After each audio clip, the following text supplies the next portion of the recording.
welcome, and thank you for joining us for this unconventional, socially distanced third season of Shakespeare on the Bluff here at Loyola Marymount University. My name is Kevin Wetmore. I'm a professor of theater arts here at LMU, the director of tonight's production, and the artistic director of Shakespeare on the Bluff. I wanted to welcome you and wish you all a happy Juneteenth. Juneteenth is the oldest nationally celebrated commemoration of the ending of slavery in the United States. It celebrates June 19th, 1865, the day that word came to Galveston, Texas, the westernmost part of the Confederacy, that slaves were free over 2.5 years after Lincoln signed the Emancipation Proclamation. It is a reminder that it took a civil war to end slavery in this country and that this nation still has far to go in terms of ensuring the equality of Black people. Juneteenth commemorates African American freedom and emphasizes education and achievement. Loyola Marymount University is an institution that centers on the encouragement of learning and the pursuit of social justice as part of its mission. So I want to honor Juneteenth with more than just lip service. I'm a professor, so before the play, I feel obligated to briefly educate.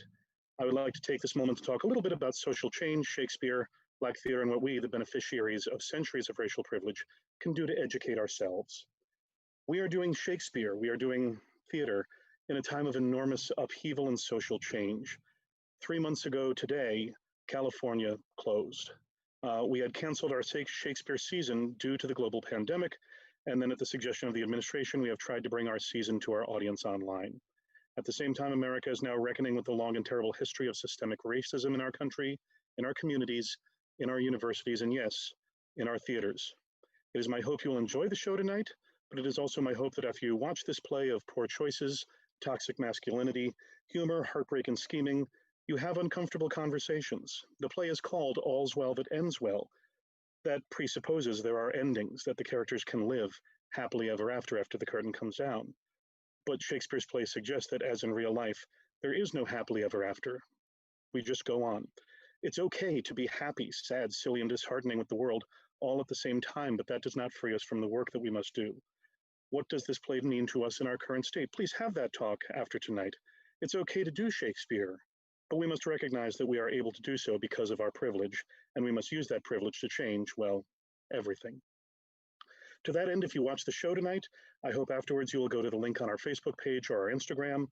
There's a list of 12 streamable plays that depict Black lives pierced by racism, including Geraldine Inoa's Scraps, done by LA's own Matrix Theater Company. Other plays on that list include the vital and important Fires in the Mirror by Anna Devere Smith, and her Twilight Los Angeles, which of course concerns the riots in LA after the Rodney King verdict in 1992.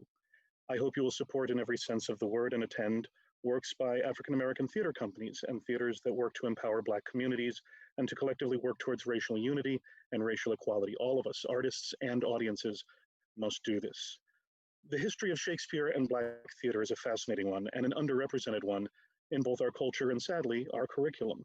But there are some books that I have found particularly worthwhile, and given that Juneteenth is meant to commemorate African American achievement, I want to encourage you to seek out these resources and learn that history. Errol Hill's Shakespeare and Sable is one of the first histories of Black Shakespearean actors to be written, and it goes into great detail about both the racism encountered and countered by great performers such as James Hewlett, Ira Aldrich, Paul Robeson, Earl Higham, and James Earl Jones. Barrett Linforth's 4-volume biography on Ira Aldrich celebrates his achievements, even as it outlines the systemic racism that drove Aldrich from the United States to become a celebrated Shakespearean actor in Europe. By the time of his death in 1867, Aldrich was the most famous actor in Europe and an unknown in his homeland.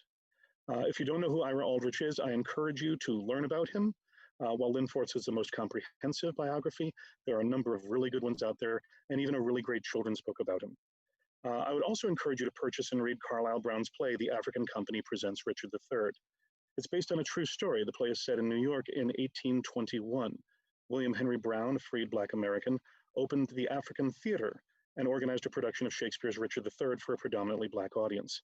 His success at staging Shakespeare in New York made white theater owners do everything in their power to stop the production and close the theater. It is a beautiful and painful play that provides an example of how the institutionalized racism within American theater actively suppressed and suppresses Black theater. Also, if you're interested in the history of the African theater and William Henry Brown himself, I would encourage you to purchase and read Marvin McAllister's book, White People Do Not Know How to Behave at Entertainments, Designed for Ladies and Gentlemen of Color, William Brown's African American Theater. I would urge you to read some or all of these books, purchasing them preferably from a Black-owned bookstore. Allow me to recommend Elizabeth's Bookshop and Writing Center. Although it's New York-based, they ship everywhere, and a percentage of all sales go to the Loveland Foundation to support their mission of making mental health care accessible for Black women and Black girls. Locally, please consider supporting SO1 Books, an independent Black-owned bookstore right here in Los Angeles on Degnan Boulevard. All of the books I have mentioned here are listed on our Facebook page and on our Instagram. Allow me to encourage you to educate yourself about this history and then work to end racism in every area of our culture, as we hope to do in theater. Lastly, there are numerous petitions online to make Juneteenth a national holiday. I encourage you to add your name to that list. It's the right thing to do. I would also like to thank Dean Bryant Keith Alexander, Provost Thomas Poon, and President Timothy Law Snyder for their continued support of Shakespeare on the Bluff and the arts at LMU. I would like to thank and acknowledge Helena Muslar for her suggestions on how we might do better. It is our job to do better and then keep doing better. I would like to thank all of them for their support. Lastly, I would like to thank you, the audience, both for attending our show tonight and for working with us to educate ourselves, end racism, and change the culture. Thank you for joining us. Happy Juneteenth, and enjoy the show.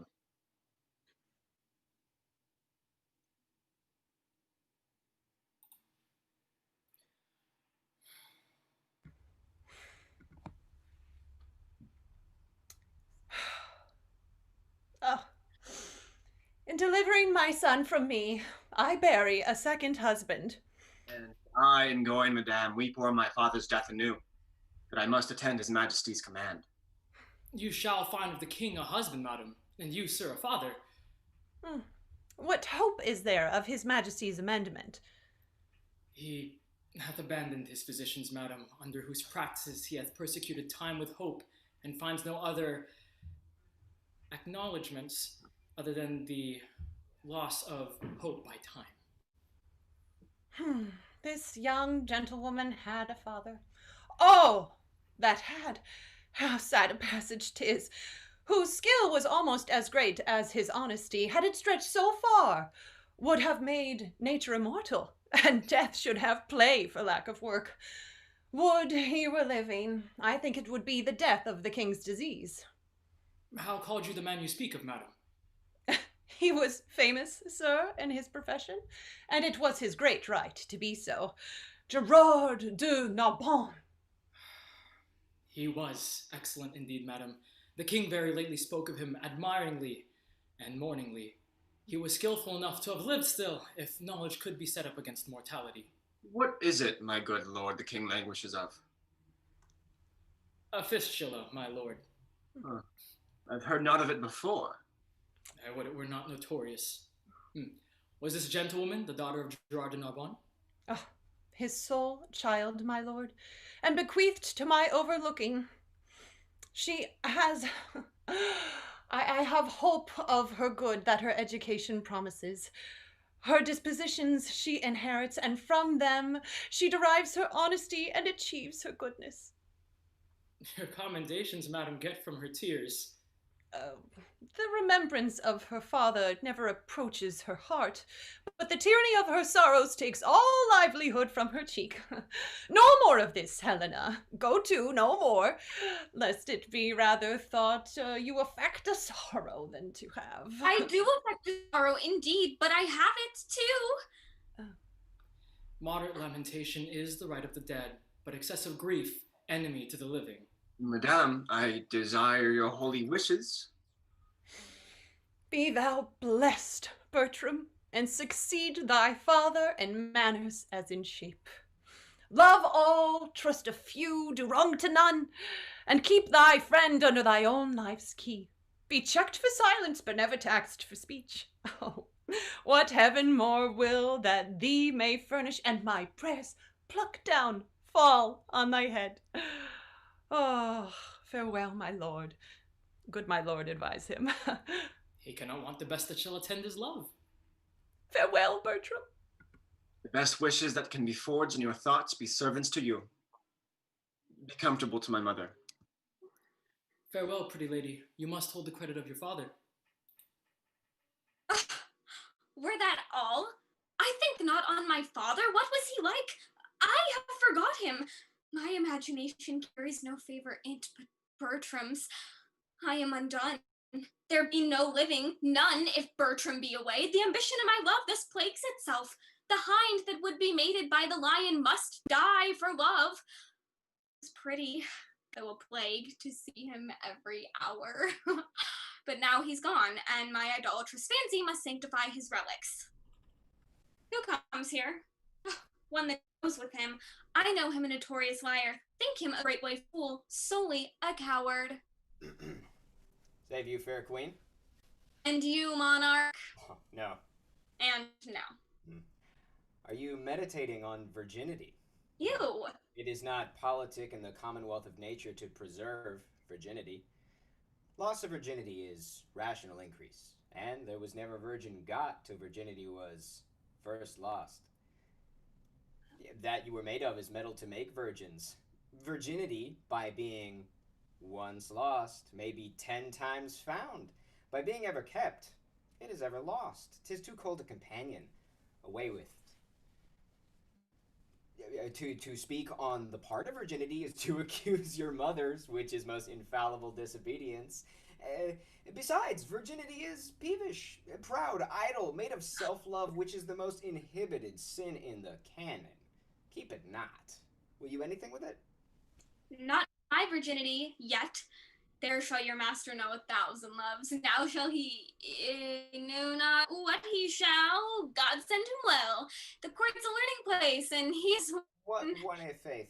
that I wish well. Monsieur Parolles, my lord calls for you.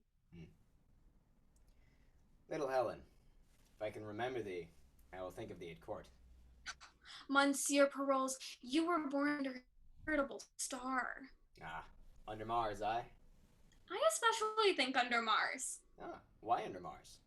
The wars hath so kept you under, you must needs be born under Mars. Ha, when he was predominant. When he was retrograde, I think rather. Why think you so? You go so much backwards when you fight. Well, that's for advantage. So is running away.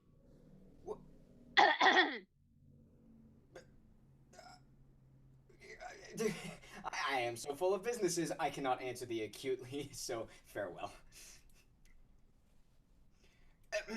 When thou hast leisure, say thy prayers. When thou hast none, remember thy friends. Get thee a husband and use him as he uses thee. So farewell. Our remedies often ourselves do lie, which we ascribe to heaven. Whoever strove to show her merit that did make love, the king's disease. My project may deceive me, but my intents are fixed and will not leave me.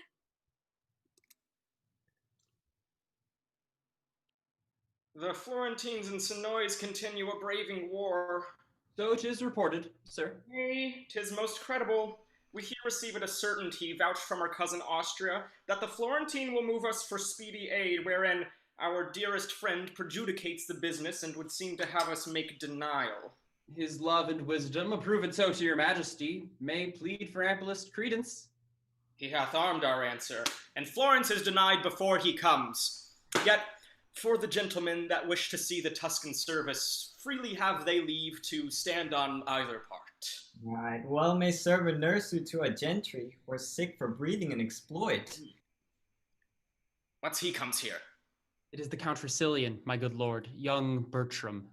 Youth! Thou bear'st thy father's face. Frank nature, rather curious than in haste, hath well composed thee. Thy father's moral parts mayst thou inherit too. Welcome to Paris. My thanks and duty are your majesty's.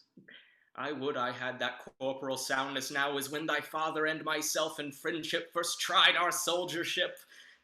It much repairs me to talk of your good father. His good remembrance, sir, lies richer in your thoughts than on his tomb. Would I were with him.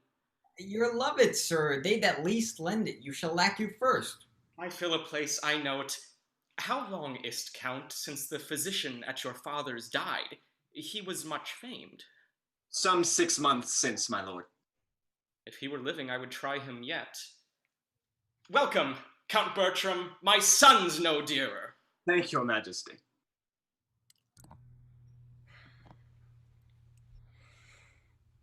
What does this knave here? Get you gone, sirrah. The complaints I have heard of you I do not all believe. 'Tis my slowness that I do not, for I know you lack not folly to connect them, and have ability enough to make such knaveries yours. It is not unknown to you, madam. I am a poor fellow. Well, sir. No, madam, 'tis not so well that I am poor, though many of the rich are damned. Wilt thou needs be a beggar? I do beg your goodwill in this case. In what case? In Isabel's case and mine own, we desire to marry. Tell me thy reason why thou wilt marry. Poor body, madam, requires it. I'm driven on by the flesh, and he must needs go that the devil drives. Is this all your worship's reason? Faith, madam, I have other holy reasons, such as they are. May the world know them. I have been, madam, a wicked creature, as you and all flesh and blood are, and indeed I do marry that I may repent. I am out of friends, madam, and I hope to have friends for my wife's sake. Such friends are thine enemies, knave. You're shallow, madam. In great friends, he that comforts my wife is the cherisher of my flesh and blood. He that cherishes my flesh and blood loves my flesh and blood. He that loves my flesh and blood is my friend. Ergo, he that kisses my wife is my friend.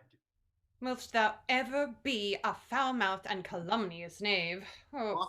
I, madam, and I speak the truth. Begone, sir knave. May it please you, madame, that he bid Helen come to you? Of her I am to speak. Sirrah, tell my gentlewoman I would speak with her. Helen, I mean. Get you gone, sir knave, and do as I command you. That man should be at woman's command. And yet no hurt done. I'm going, forsooth. The business is for Helen to come hither. Well now. I know, madame, that you love your gentlewoman entirely. Faith, I do. Her father bequeathed her to me, and she herself, without other advantage, may lawfully make title to as much love as she finds. Madame, I was very late, more near her than I think she wished me. Alone she was, and did communicate to herself her own words, to her own ears. I dare vow for her, they touched not any stranger sense. Her matter was, she loved your son. Fortune, she said, was no goddess that put such a difference betwixt her two estates. Love no god that would not extend his might only where qualities were level, which I held my duty speedily to acquaint you withal, since in the loss that it may happen, it concerns you something to know it.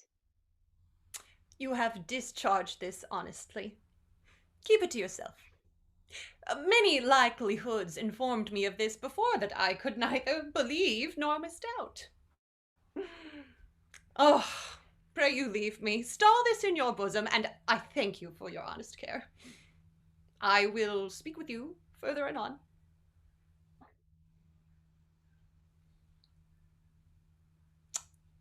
Even so, it was with me when I was young.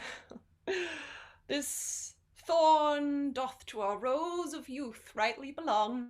Our blood to us, this to our blood is born. It is the show and seal of nature's truth, where love's strong passion is impressed in youth. Oh. What is your pleasure, madam? You know, Helen, I am a mother to you. Mine honorable mistress. Nay, a mother. Why not a mother? I said a mother, methought you saw a serpent. What's in mother that you started it? 'Tis often seen adoption strives with nature, and choice breeds the native slip to us from foreign seeds. You ne'er oppressed me with a mother's groan, yet I expressed to you a mother's care. God's mercy, maiden! Does it curd thy blood to say I am thy mother, that you are my daughter? That I am not. I say I am your mother! Pardon, madam, the Count Resilient cannot be my brother. I am from humble, he from honored name. No note upon my parents, his all noble. My master, my dear lord he is, and I, his servant, live, and will his vassal die. He must not be my brother. Nor I, your mother. You are my mother, madam. Would you were, so that my lord your son, not my brother, indeed my mother. Or were you both our mothers? I care no more for than I do for heaven, so I were not his sister. Can't no other, but I, your daughter, he must be my brother. Yes, Helen, you might be my daughter-in-law. What? Pale again? My fear hath catched your fondness. Now I see the mystery of your loneliness, and find your salt tears head. Now to all sense 'tis gross. You love my son. Speak! Is it so? If it be so, you have wound a goodly clue. If it be not, forswear it. However, I charge thee, as heaven shall work in me for thine avail, to tell me truly. Good madam, pardon me. Do you love my son? Your pardon, noble mistress. Love you my son? Do not you love him, madam? Oh, go not about! My love hath in it a bond whereof the world takes note. Come, come, disclose the state of your affection, for your passions have to the full appeached. Then I confess here, before high heaven and you, that before you and next unto high heaven I love your son. I know I love in vain, strive against hope, yet in this capricious and untenable sieve I still pour in the waters of my love. Let not your hate encounter with my love for loving you do. Had you not lately an intent, speak truly, to go to Paris? Madam, I had. Wherefore tell true? I will tell truth, by grace itself, I swear. You know, my father left me some prescriptions of rare and proved effects. Amongst them, there is a remedy, approved, set down to cure the desperate languishings whereof the king is rendered lost. This was your motive for Paris, was it? Speak! My lord, your son made me to think of this, else Paris and the medicine and the king had from the conversation of my thoughts happily been absent then. But think you, Helen, if you should tender your supposed aid, he would receive it? He and his physicians are of a mind, he that they cannot help him, they that they cannot help. How shall they credit a poor unlearned virgin when the schools emboweled of their doctrine have left the danger off to itself? There's something in't more than my father's skill. And would your honor but give me leave to try success, I'd venture the well-lost wife of mine on his grace's cure by such a day and hour. Why, Helen, thou shalt have my leave and love, means and attendance, and loving greetings to those of mine in court. I'll stay at home and pray God's blessing into thy attempt. Be gone tomorrow, and be sure of this, what I can help thee to, thou shalt not miss.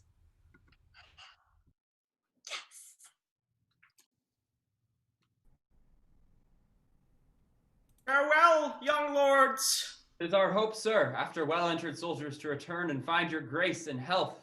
No, it cannot be.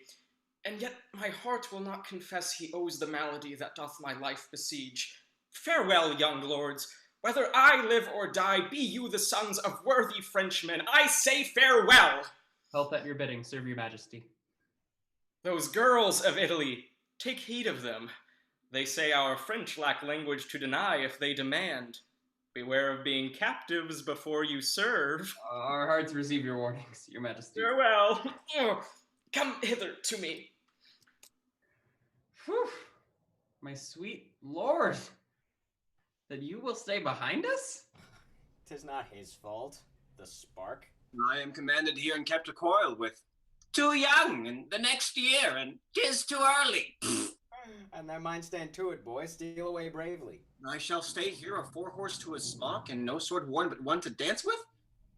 By heaven, I'll steal away. Commit it, Count. I am your accessory, and so farewell. I grow to you, and our parting is a tortured body. Fare thee well, Captain. Even Sir Parolles. Pardon, my lord, for me and for my tidings. Stand up. My good lord, 'tis thus. Will you be cured of your infirmity? No. My lord, I have seen a medicine that is able to breathe life into a stone, quicken a rock, and make you dance canary with sprightly fire and motion. whose simple touch is powerful to give great Charlemagne a pen in his hand and write to her a love line. What her is this? My doctor, she. My lord, there's one arrived, if you will see her. I've spoke with none that in her sex, her years, wisdom, constancy, and profession, that hath amazed me more than I dare blame my weakness. Could you see her? For that is her demand, and know her business? That done, laugh well at me. Now, good Lafew, bring in the admiration. Thus he his special nothing ever prologues. Nay, come your ways. This haste hath wings indeed. Nay, come your ways. This is his majesty. Speak your mind to him. A traitor you do look like, but such traitors his majesty seldom fears. Fare you well. Now, fair one, does your business follow us? I, my good lord, Gerard de Narbon was my father. In what he did profess well found. I knew him.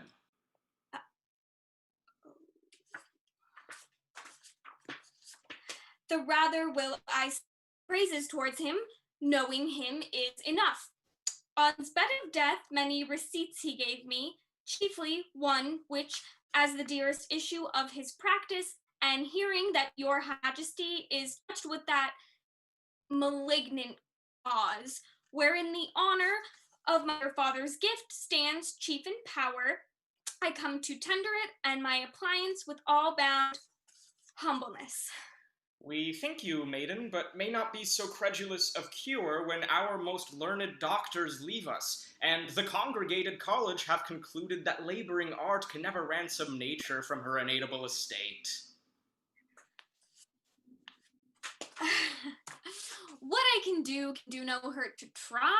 As you set up your rest against remedy, great floods have flown from simple sources, and great seas have dried when miracles have by the greatest been denied. I must not hear thee. Fare thee well, kind maid. Dear sir, to my endeavors give consent of heaven, not me make an experiment. I am an impostor that proclaim myself against the level of mine aim, but know I think I know most sure, my art is past power, nor you past cure. Art thou so confident? Within what space hopest thou my cure? The greatest grace lending grace, ere twice the horses of the sun shall bring their fiery torture his diurnal ring, or 24 times the pilot's glass, hath both the thievish minutes, how they pass, what is infirm from your sound parts shall fly, health shall live free, and sickness freely die. If it does not, with vilest torture, let my life be ended. Ah! Methinks in thee some blessed spirit doth speak. Thou this to hazard needs must intimate skill infinite or monstrous desperate. Sweet practicer, thy physic I will try. That ministers thine own death if I die. But if I help, what do you promise me? Make thy demand. But will you make it even? Aye, by my scepter and my hopes of heaven. Then shalt thou give me with thy kingly hand what husband in thy power I will command. Exempted be from me the arrogance to choose from forth the royal blood of France, but such a one, thy vassal, whom I know is free for me to ask thee to bestow. Here is my hand. The premises observed, thy will by my performance shall be served. Ugh! Give me some help here. Oh, if thou proceed as high as word, thy deed shall match my deed. Come on, sir. I shall now put you to the height of your breeding. I will show myself highly fed and lowly taught. I know my business is but to the court. Oh, to the court. Why, what place make you special when you put off that with such contempt, but to the court? Truly, madam, if God have lent a man any manners, he may easily put it off at court. But for me, I know an answer will serve all men. Mary, that's a bountiful answer that fits all questions. It's like a barber's chair that fits all buttocks. The pin buttock, the crotch buttock, the brawn buttock. An end, sir! Or any buttock. Do your business. Give Helen this. And urge her to a present answer back commend me to my kinsmen and my son. This is not much. Not much commendation to them? Not much employment for you. You understand me. Most fruitfully. I'm there before my legs. Haste you again. They say miracles are past, and we have our philosophical persons to make modern and familiar things supernatural and causeless. Hence is it that we make trifles of terrors, ensconcing ourselves into seeming knowledge when we should submit ourselves to an unknown fear. Right, so I say. That gave him out incurable. Ah, why, there 'tis, so say I too. Not to be helped? Right, as 'twere a man assured of a... uncertain life and sure death. Just. You say well, so too would I have said. I would have said it. You say well. Here comes the king. Lustig, as the Dutchman says, I like the maid, the better whilst I have a tooth in my head. Why, he's able to lead her a Coranto. Mortu Vignere. Is not this Helen? For God, I think so. Sit, my preserver, by thy patient side, and with this healthful hand, whose banished sense thou hast repealed, a second time receive the confirmation of my promised gift, which but attends thy naming. Fair maid, send forth thine eye.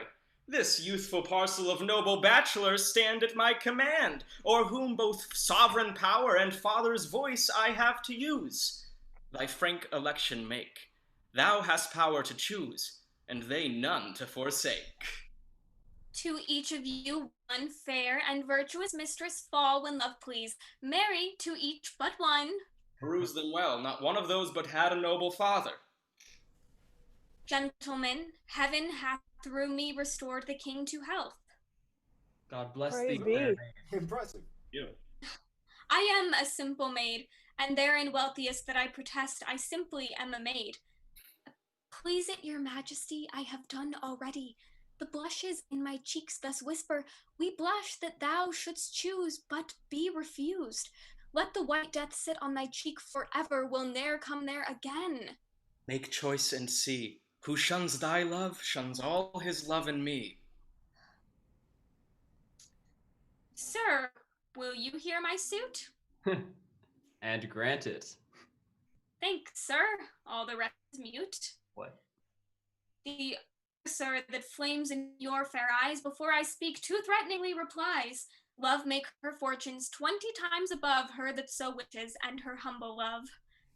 No better, if you please. My wish receive, which great love grant, and so I take my leave. Do all they deny her? They were sons of mine, I'd have them whipped, or I'd send them to the Turk to make eunuchs of.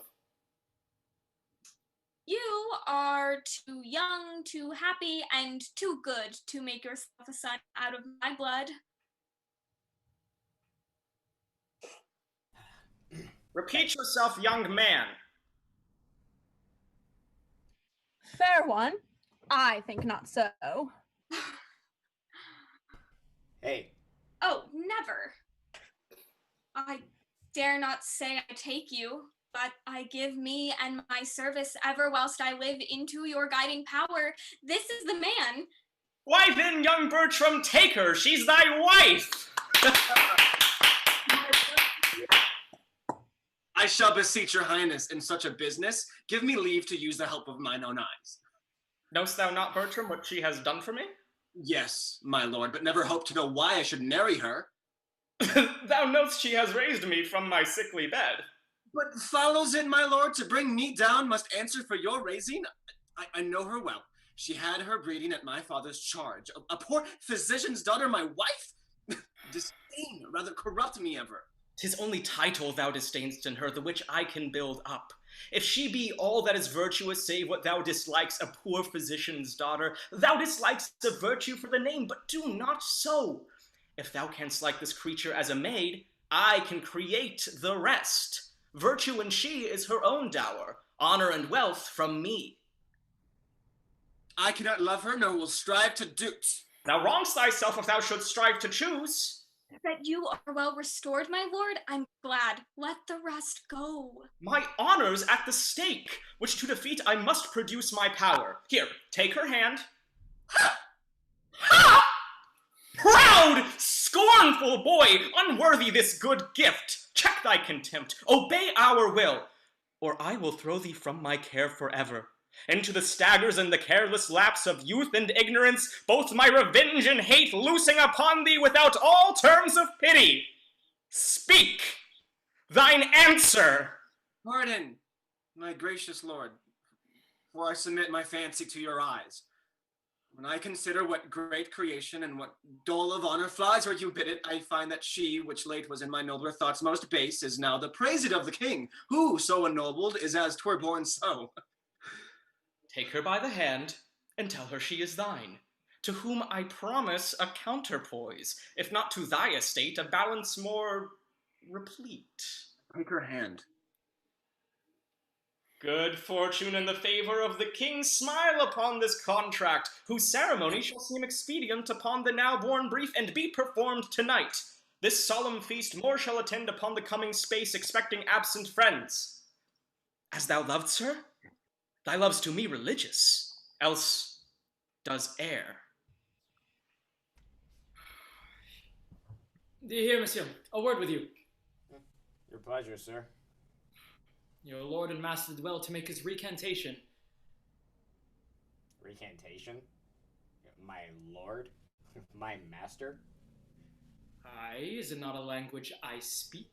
A most harsh one, not one to be understood without bloody succeeding. My master? Are you companion to the Count Racilian? My lord, you do me most egregious indignity. Aye, with all my heart, and thou art worthy of it. I have not, my lord, deserved it. Yes, good faith, every dram of it, and I'll not bate thee a scruple. What? Well, I shall be wiser. Even as soon as thou canst, for thou hast to pull a smack of the contrary. If ever thou was bound in thy scarf and beaten, thou shalt find what it is to be proud of thy bondage. I have a desire to hold my acquaintance with thee, or rather my knowledge, that I may say in the default, he is a man I know. My lord, this is most unsupportable vexation. I would have were hell pains for thy sake, and my poor doing eternal. For doing I am past, as I will by thee in what motion age will give me leave. Scurvy. Old. Filthy.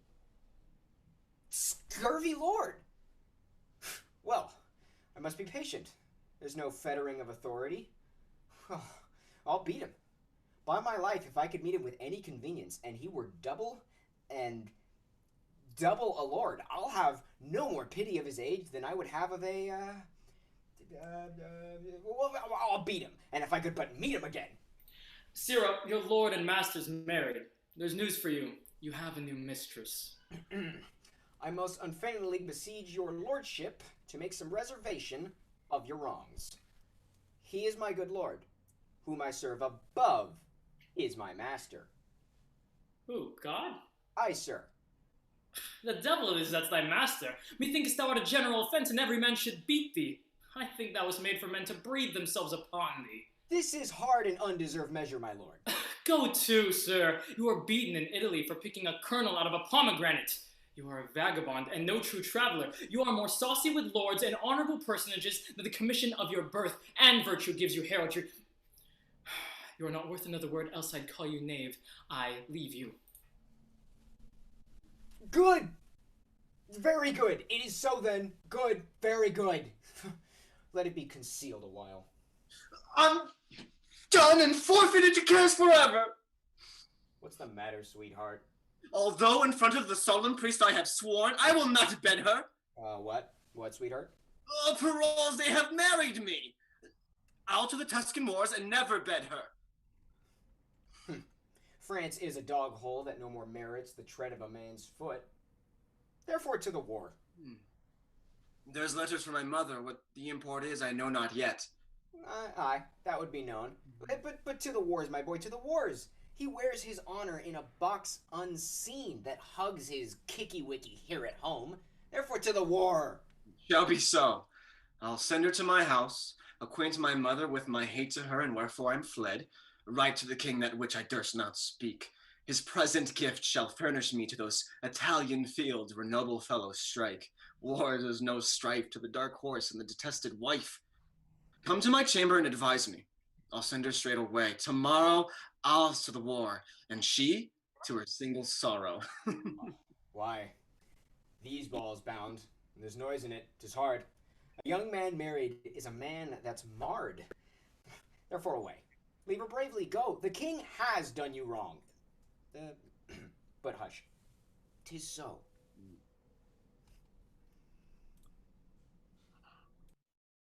My mother greets me kindly. Is she well? She is not well. But yet she has her health. She's very merry, but yet she's not well.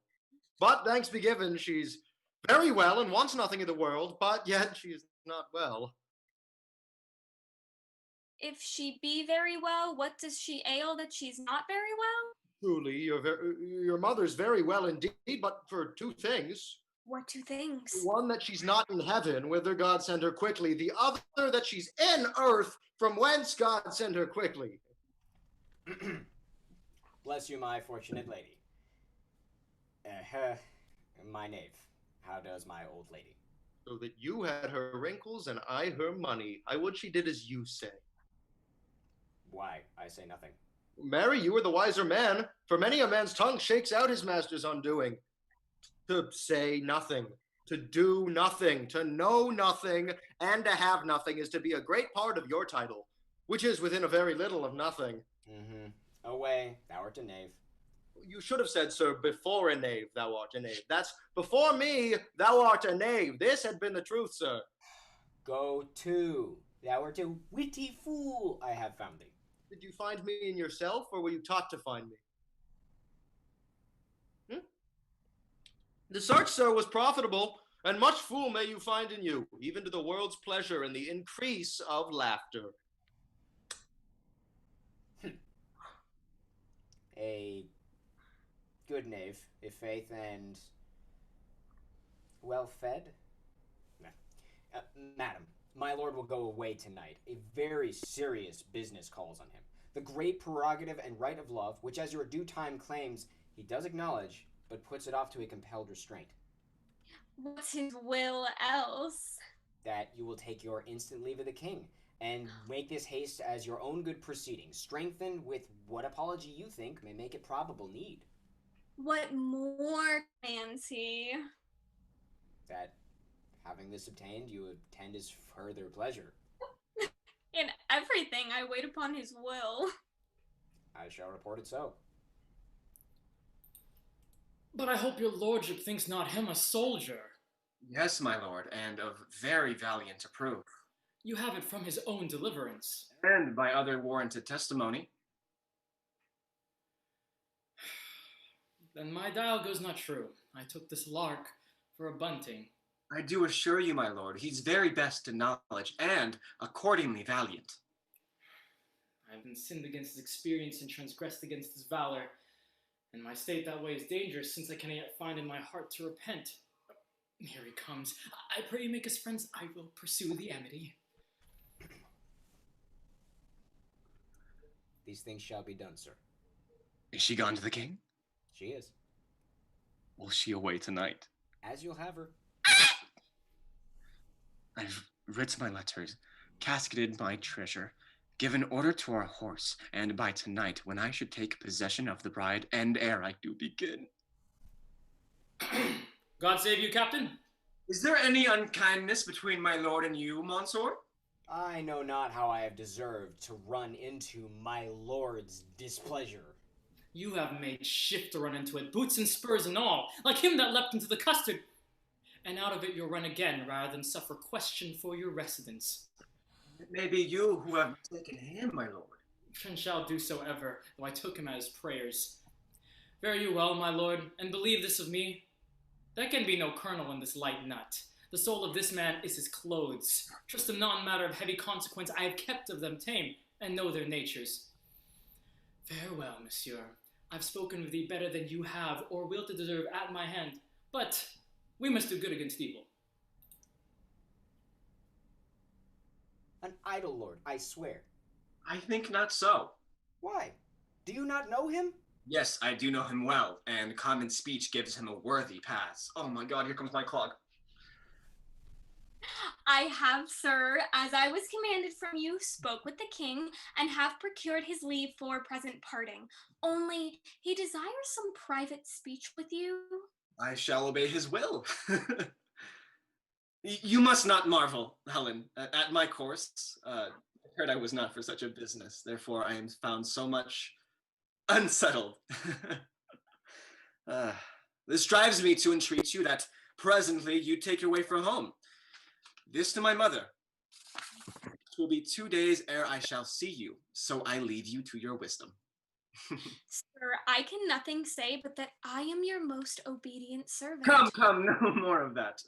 And ever shall with true observance seek to eke out that wherein toward me my humble stars have failed to equal my great fortune. Let that go. My haste is very great. Farewell, hie home. Pray, sir, your pardon.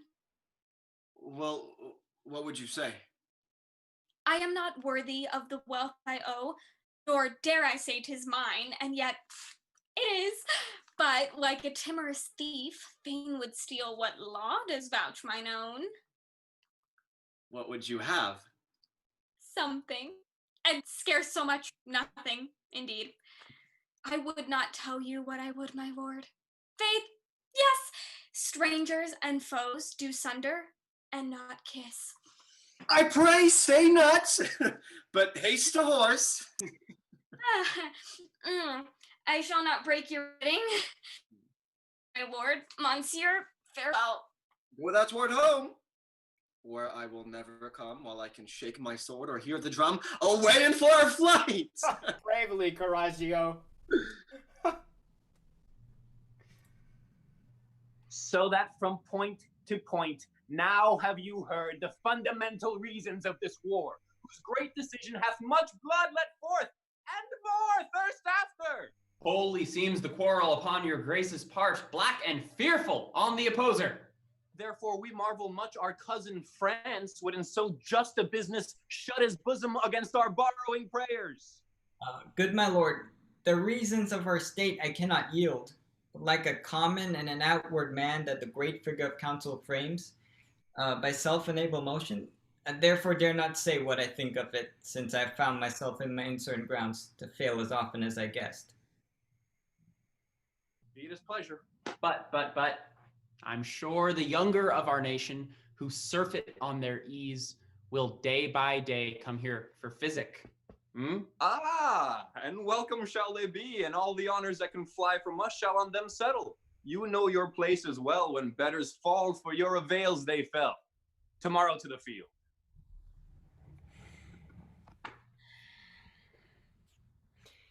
It hath happened all as I would have had it, save that he comes not along with her.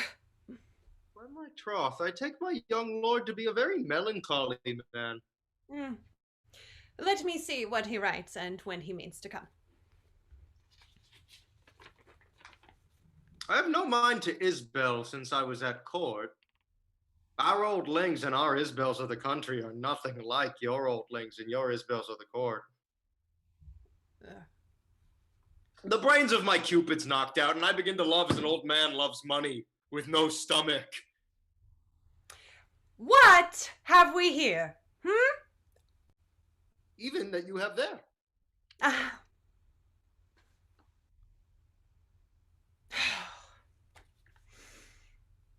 I have sent you a daughter-in-law. Oh, she hath recovered the king and undone me. I have wedded her, not bedded her, and sworn to make the knot eternal. You shall hear I am run away. Know it before the report comes. If there be breadth enough in the world, I will hold a long distance. My duty to you, your unfortunate son, Bertram. This is not well, rash and unbridled boy, to fly the favors of so good a king, to pluck his indignation on thy head for the misprizing of a maid too virtuous for the contempt of empire. Madam, yonder is heavy news within between two soldiers and my young lady. What is the matter? Hey, there's some comfort in the news. Some comfort. Your son will not be killed so soon as I thought he would. Why should he be killed? So say I, madam, if he runs away, as I hear he does. The danger's in standing to it. That's the loss of men, though it be the getting of children. Here they come will tell you more. For my part, I only know your son was run away. Save you, good madam. Madam, my lord is gone, forever gone. Do not say so. Think upon patience, pray you. Gentlemen, I have felt so many quirks of joy and grief that the first face of neither on the start can woman me unto it. Where is my son, I pray you? Madam, he's gone to serve the Duke of Florence. We met him thitherward, thence we came, and after some dispatch in hand at court, thither we bend again. Look on his letter, madam. Here's my passport.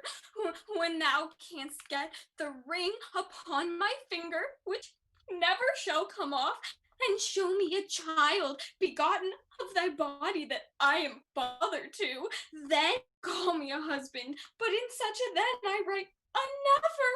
This is a dreadful sentence. Brought you this letter, gentlemen? I, madam, and for the content's sake, are sorry for our pains. I prithee, lady, have a better cheer. If thou engrossest all the griefs of thine, thou robbest me of a moiety. He was my son, but I do wash his name out of my blood, and thou art all my child. Towards Florence is he? Ay, madam. And to be a soldier? Such is his noble purpose, and believe it, the Duke will lay upon him all the honors that good convenience claims. Return you thither? Ay, madam, with the swiftest wing of speed. Till I have no wife, I have nothing in France. 'Tis bitter. Find you that there! Ay, madam. Oh, nothing in France until he have no wife. There is nothing here that is too good for him, but only she. And she deserves a lord that 20 such rude boys might tend upon and call her hourly mistress. Who was with him? A servant only, and a gentleman which I have some time known. Parolles, was it not? Aye, my good lady, he. A very tainted fellow, and full of wickedness. My son corrupts a well-derived nature with his inducement. You're welcome, gentlemen. I will entreat you, when you see my son, to tell him that his sword can never win him the honor that he loses. More I'll entreat you written to bear along. We serve you, madam, in that and all your worthiest affairs. Not so, but as we change our courtesies. Will you draw near?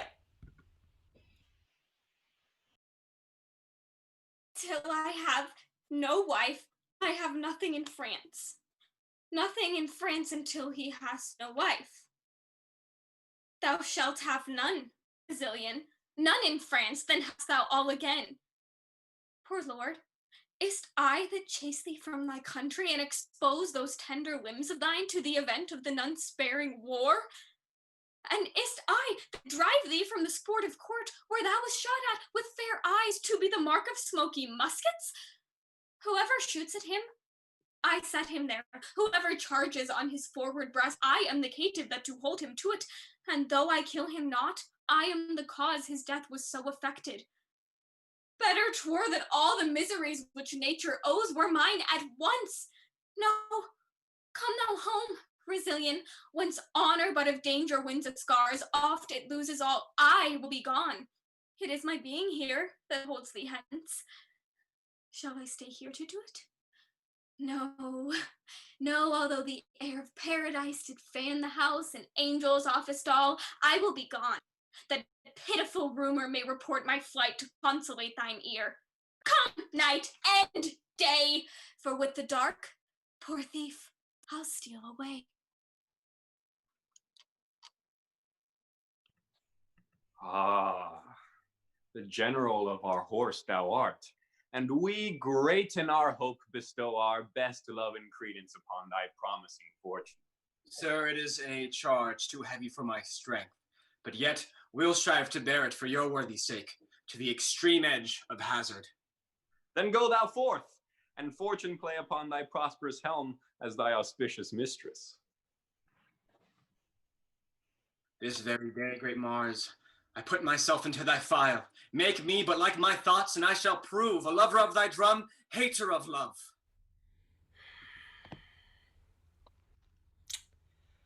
Yes, and would you take the letter of her? Might you not know she would do as she has done by sending me a letter? Read it again!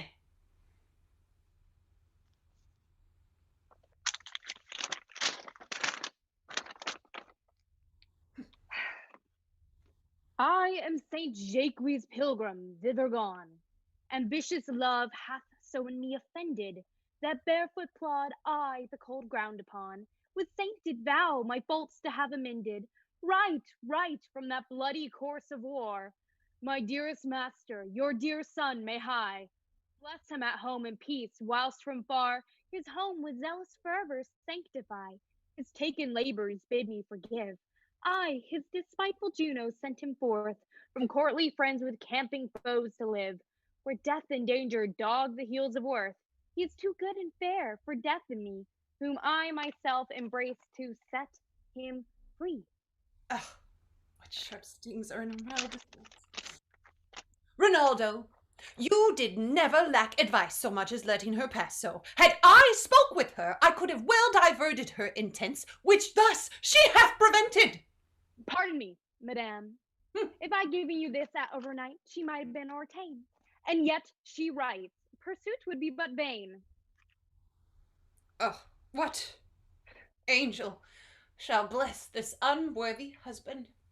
He cannot thrive unless her prayers, whom heaven delights to hear and loves to grant, reprieve him from the wrath of greatest justice. Right, Ronaldo! Ha!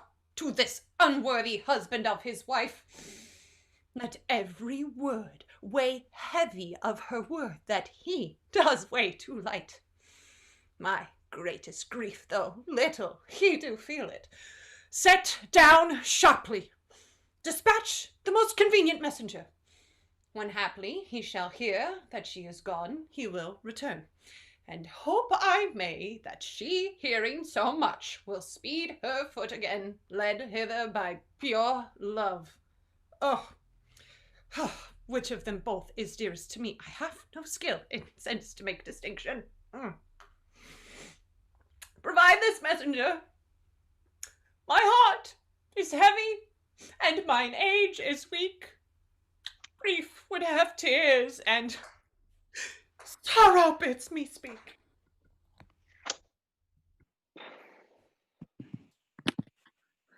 Nay, come, for the due approach the city, we should lose all the sight. They say the French count has done most honorable service.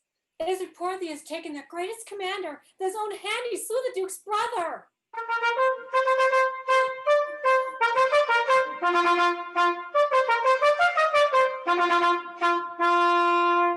We have lost our labor. They are gone a contrary way. Hark, you may know by their trumpets.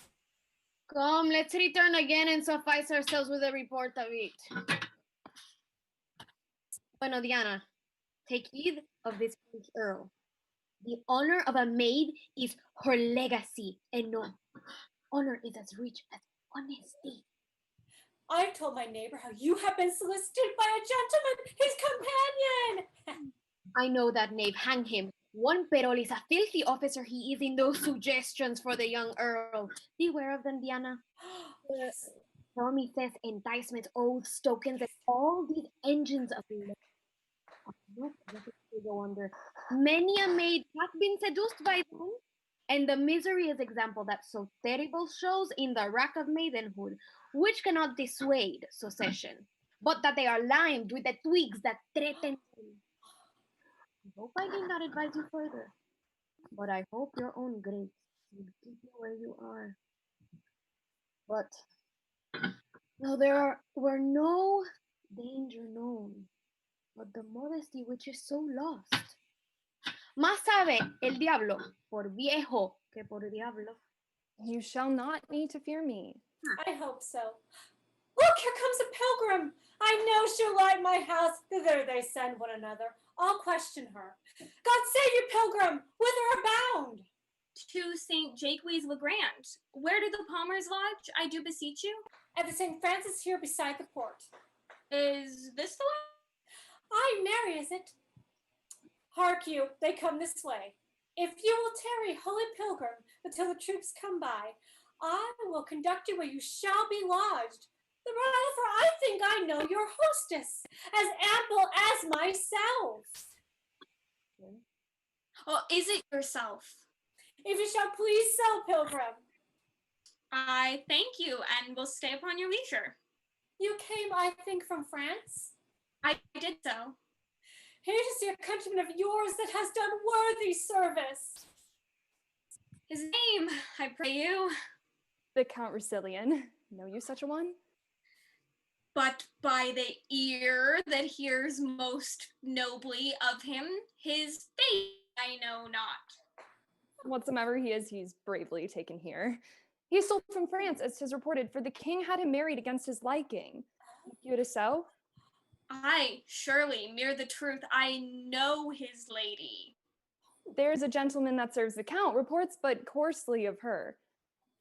What's his name? Monsieur Parolles? I believe with him in argument of praise or to the worth of the great count himself.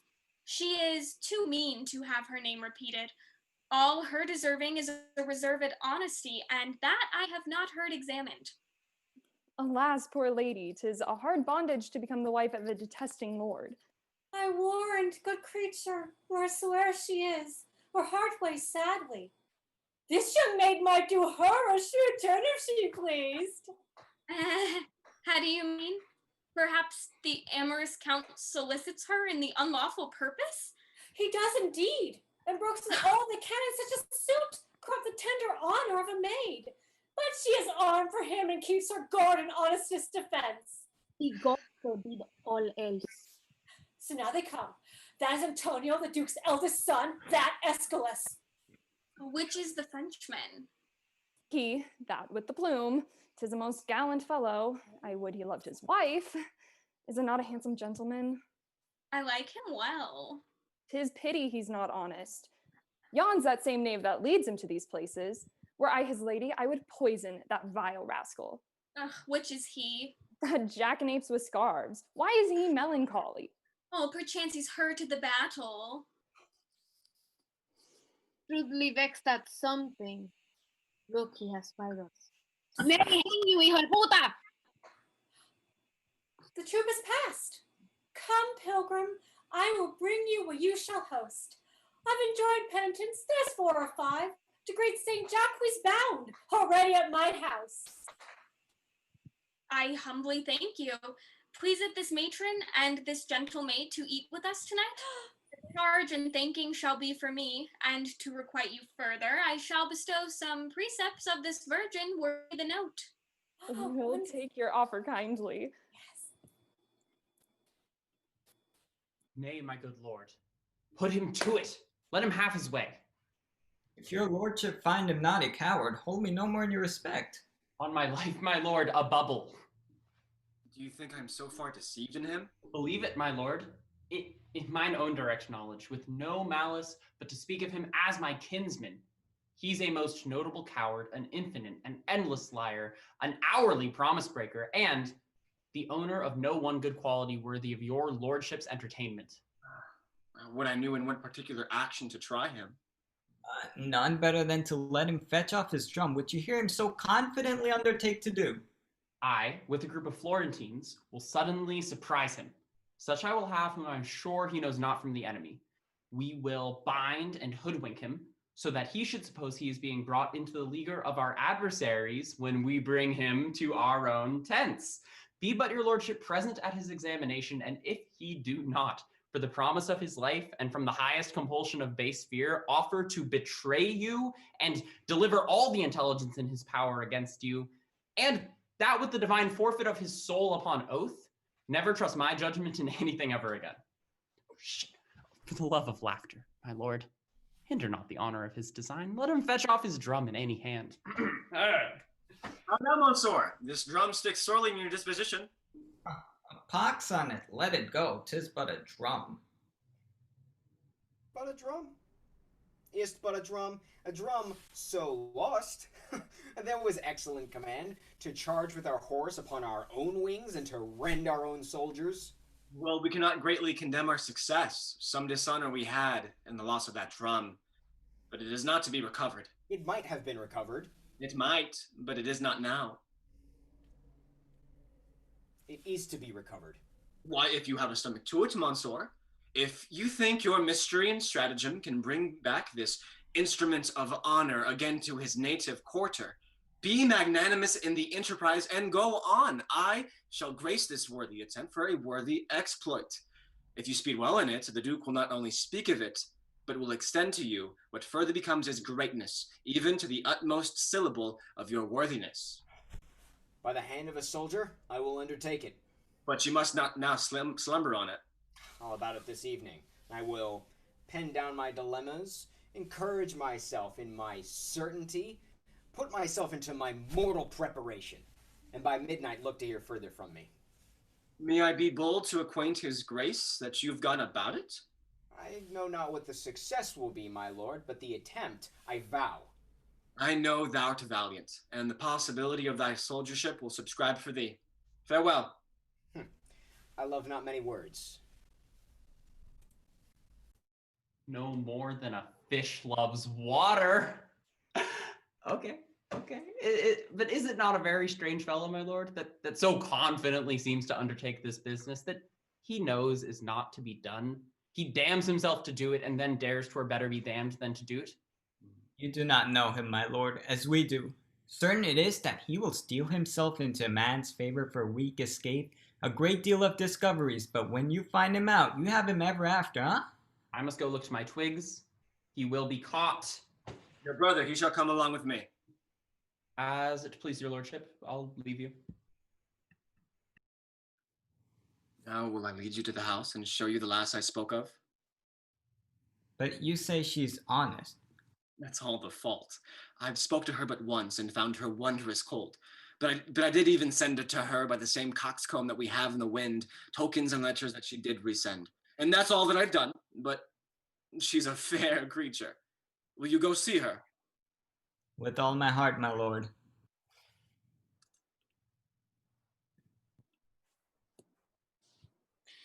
If you misdoubt me that I am not she, I know not how I shall assure you further, but I shall lose the grounds I work upon.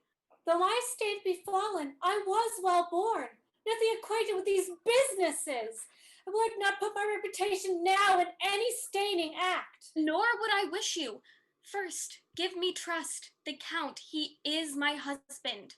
I should believe you, for you have showed me that which well approves your great fortune.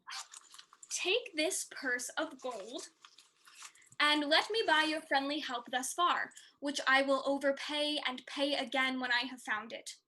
The Count, he woos your daughter, lays down his wanton siege before her beauty, resolved to carry her. Let her, in fine, consent, as will direct her how 'tis best to bear it. Now, his important blood will not deny the chill demand.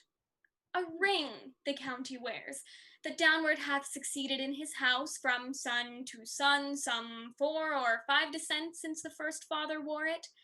This ring he holds in most rich choice, yet in his idle fire to buy his will it would not seem too dear, howe'er repented after. Now I see the bottom of your purpose. You see it lawful then. It is no more, but that your daughter, ere she seems one, desires this ring, appoints him an encounter, in fine, delivers me to fill the time, herself most chastely absent. After, to marry her, I'll add 3,000 crowns to what is past already. I have yielded. Instruct my daughter how she shall persevere. That time and place of this deceit so lawful may prove coherent. Every night he comes. Why, then tonight, let us essay our plot, which, if it speed, is wicked meaning in a lawful deed, and lawful meaning in a lawful act, where both not sin and yet a sinful fact. But let's about it. Yes. He can come no other way but by this hedge corner. When you sally upon him, speak whatever terrible language you will. Though you understand it not yourselves, no matter. For he must not seem to understand us unless someone from among us whom we must produce for an interpreter. Good captain, let me be the interpreter. Art not thou acquainted with him? Knows he not thy voice? No, sir, I warrant you. He must think us some band of strangers in the adversary's entertainment. Now, he hath a smack of all neighboring languages. Therefore, we must each of us be a man of our own fancy, not to know what we speak to one another. So we seem to know is to know straight our purpose. Troph's language, gabble enough and good enough. As for you, interpreter, you must seem very politic. Oh, couch. Oh, here he comes to beguile 2 hours of sleep and then return and swear the lies he forges. 10 o'clock. Within these 3 hours will be time enough to go home. What shall I say I have done? Must be a very plausive invention that carries it. They begin to smoke me. Disgraces have of late knocked too often at my door. I find my tongue is too foolhardy, but my heart hath the fear of Mars before it, fearing not his creatures, daring not the reports of my tongue. This is the first truth that e'er thine own tongue was guilty of. What the devil should move me to undertake the recovery of this drum, being not ignorant of the impossibility, and knowing that I had no such purpose? I must give myself some hurts and say I got them in exploit. Yet slight ones will not carry it. They will say, came you off with so little? Yet great ones dare I not give. And would the cunning of my garments would serve the turn, or the breaking of my Spanish sword, or to drown my clothes and say I was stripped.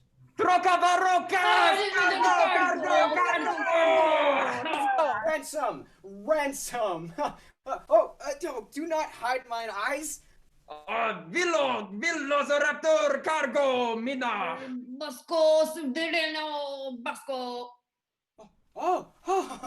I know you are the Muscos' regiment, and I will lose my life for want of language. If there be German, or Dane, or Low Dutch, or Italian, or French, let him speak to me. I will discover that which will undo the Florentine.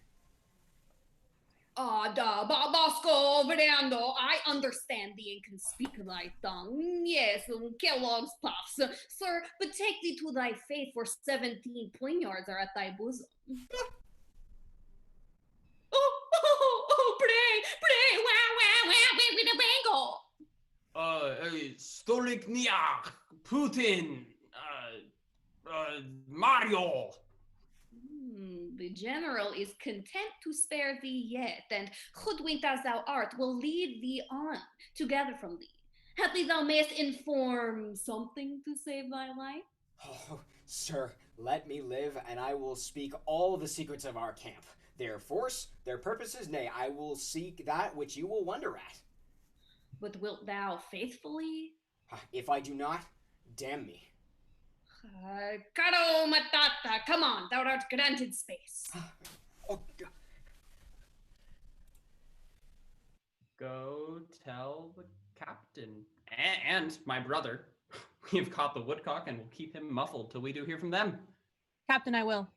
You will betray us all into ourselves. Inform on that. So I will, sir. Till then, I'll keep him dark and safely muffled.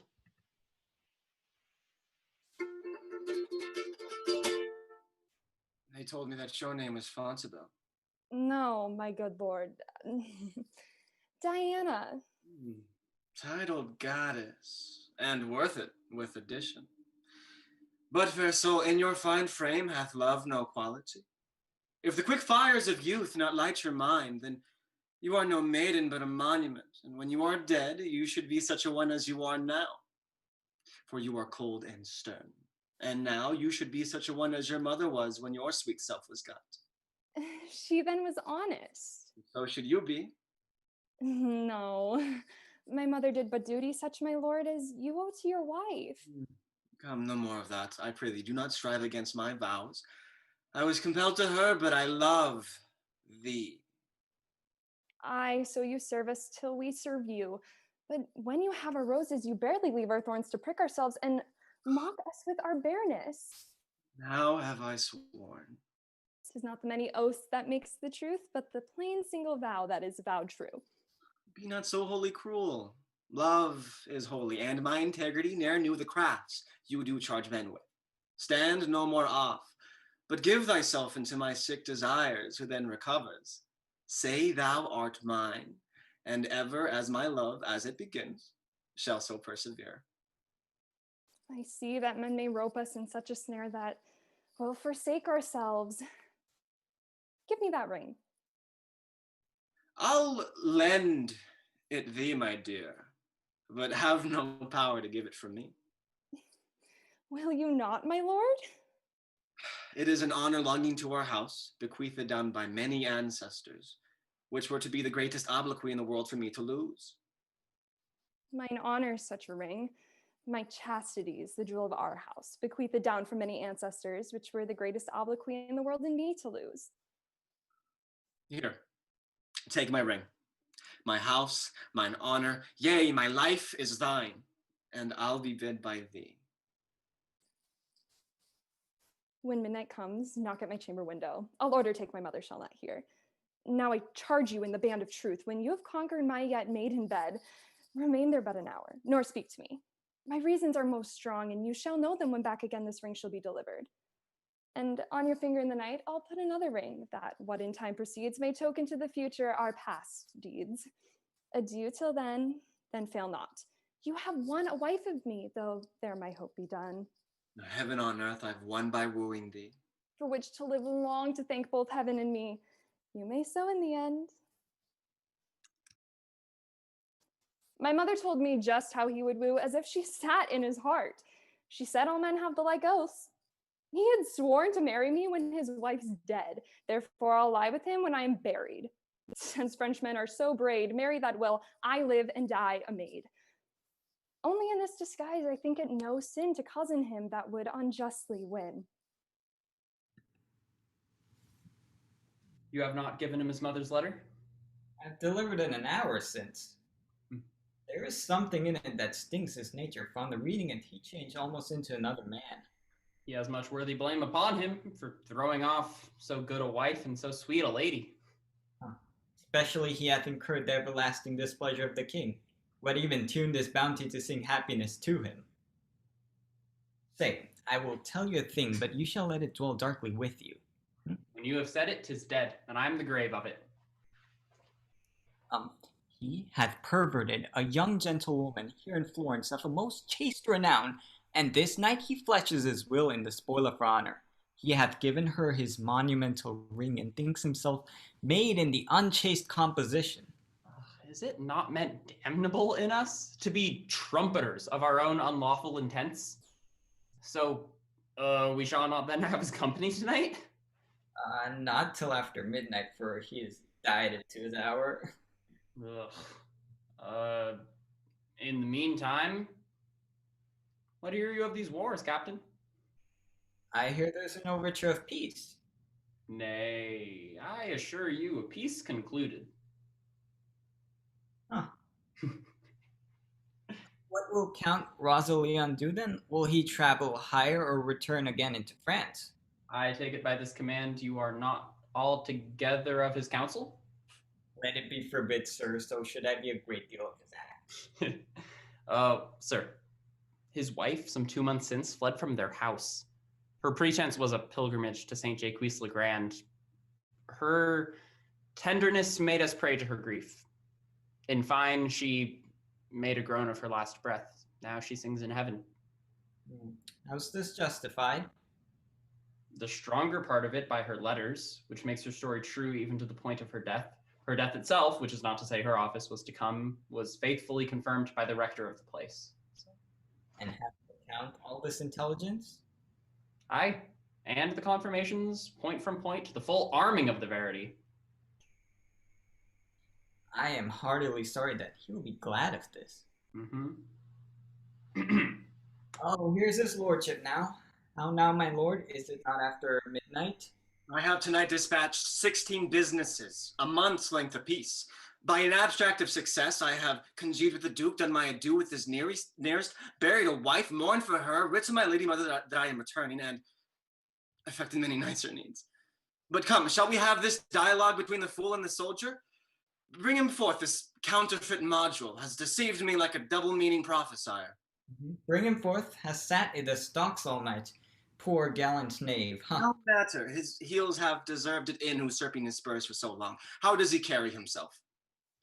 He weeps like a wench that had cheddar milk. He hath confessed himself to Morgan, whom he supposes to be a friar. And what think you he hath confessed? Nothing of me, has he? His confession is taken, and it shall be read to his face. If your lordship be in it, as I believe you are, you must have the patience to hear it. A plague upon him! Muffled, he can say nothing of... Hush, hush, hush, hush. Hoodman comes. Vosko, Moscow, Calimari. He calls for the tortures. What will you say without them? I will say what I know without constraint. If you pinch me like a pasty, I can say no more. Oh, pinch, Bosco Pinchy. Bilbo Bagging, Chimichanga. Ah, you are a merciful general. Our general, he he's content to spare thee yet. He bids that you should answer what I shall ask you out of a note. And truly, as I hope to live.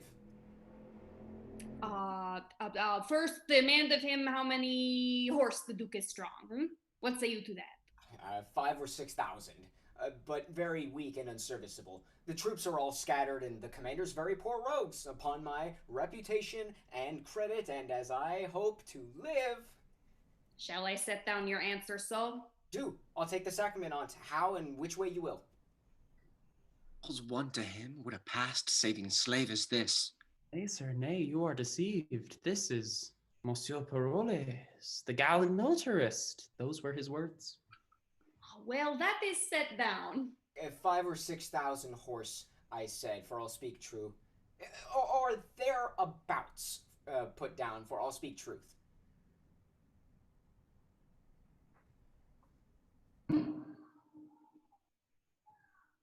He's very near to the truth in this. But I con him no thanks for the nature he delivers it. Poor rogues, I pray you say? Well, that's set down. I humbly thank you, sir. A truth's a truth. The rogues are marvelous poor. Demand of him what strength they are afoot. What say you to that? By my troth, sir, if I were but to live this present hour, I will speak true. Let me see. The muster file, rotten and sound, by my life amounts not more than 15,000 men, half of the which dare not shake the snow from their cassocks lest they shake themselves to pieces. What shall be done to him? Vive Lolinda! Okay, ask of him my condition and what status I have with the Duke. Well, that is set down. You shall demand of him whether one Captain Dumaine be in the camp, a Frenchman, what his reputation is with the Duke. What say you to this? What do you know of him? I beseech you, let me answer to the particular of the intercategories. Demand them singly. Do you know this Captain Dumaine?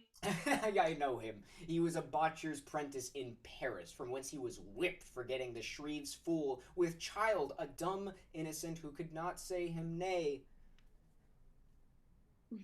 Well, is this captain in the Duke of Florence's camp? Upon my knowledge he is, and lousy. Nay, look not so upon me. We will hear more of your lordship anon.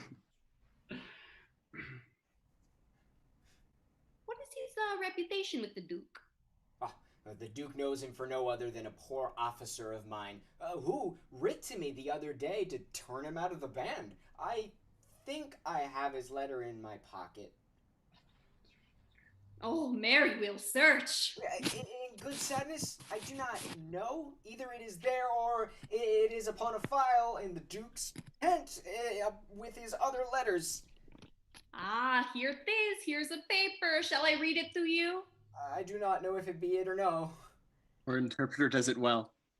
Excellently. Dion, the Count's a fool and full of gold. That is not the Duke's letter. That is an advertisement to a proper maid in Florence, one Diana, to heed the allurement of one Count Russillian, a foolish idle boy, but for all that very ruddish. I pray you, sir, put it up again. Nay, I'll read it first, by your favor. My meaning in it, I protest, was on behalf of the maid, for I know the Count to be a dangerous and lascivious boy, a whale to virginity that devours up all the fry it finds. Damnable both sides rogue. When he swears oaths, bid him drop gold and take it. After he scores, he never pays the score. Half won is match well made. Match, and we'll make it. He ne'er pays after debts, take it before. And say a soldier, Dion, told thee this. Men are to mell with, boys are not to kiss. For count of this, the Count's a fool, I know it, who pays before, but not when he does owe it. Thine, as he vowed to thee in thine ear, a Parolles. He shall be whipped through the army with this letter on his forehead. I perceive, sir, by our general's looks, we shall be fanged to hang you. By my life, sir, not that I am afraid to die, but that my offenses, being many, I would repent out the remainder of nature. Let me live, sir, in the dungeons, in the stocks, or anywhere but that I may live. We'll see what may be done, so you confess freely. Therefore, once more to this, Captain Dumaine. You have answered to his reputation with the Duke and to his valor. What is his honesty? Oh, he will steal, sir, an egg out of a cloister. For rapes and ravishments, he parallels Nessus. He professes not keeping of oaths. In breaking them, he is stronger than Hercules. He will lie with such volubility that you would think truth were a fool. Drunkenness is his best virtue, for he will be swine drunk, and in his sleep he does little harm, save to his bedclothes about him, but they know his condition, and lay him in straw. I begin to love him for this. What's his brother, the other Captain Dumaine? Why does he ask him of me? What's he? You gonna crawl the same nest? Not altogether so good as the first in goodness, but greater a great deal in evil. He excels his brother for a coward, yet his brother is reputed one of the best that is. In a retreat, he outruns any lackey. Marion coming on, he has the cramp. If your life be saved, will you undertake to betray the Florentine? Oh, and the captain of his horse, Count Russillian. I'll whisper with the general and know his pleasure. I'll know more of drumming. A plague on all drums! There is no remedy, sir, but you must die. The general says you have so traitorously discovered the secrets of your army and made such pestiferous reports of men very nobly held can serve the world for no honest use. Therefore, you must die. Come, headsman, off with his head. Oh, Lord! Sir, let me live, or let me see my death.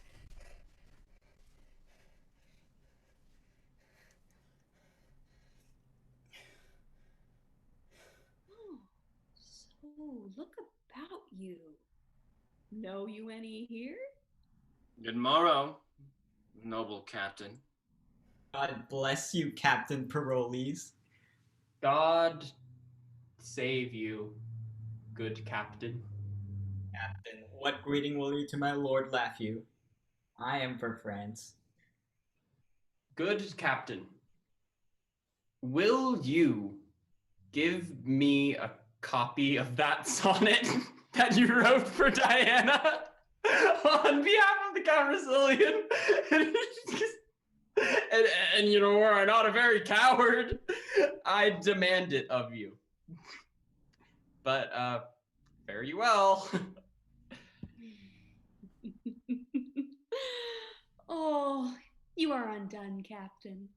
Oh, fare you well, sir. I am for France too. We shall speak of you there.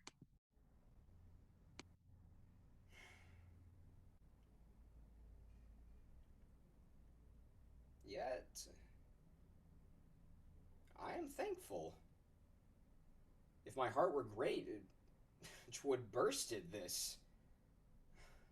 Captain I'll be no more, but I will eat and drink.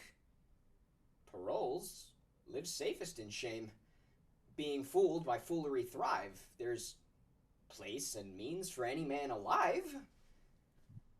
I'll after them.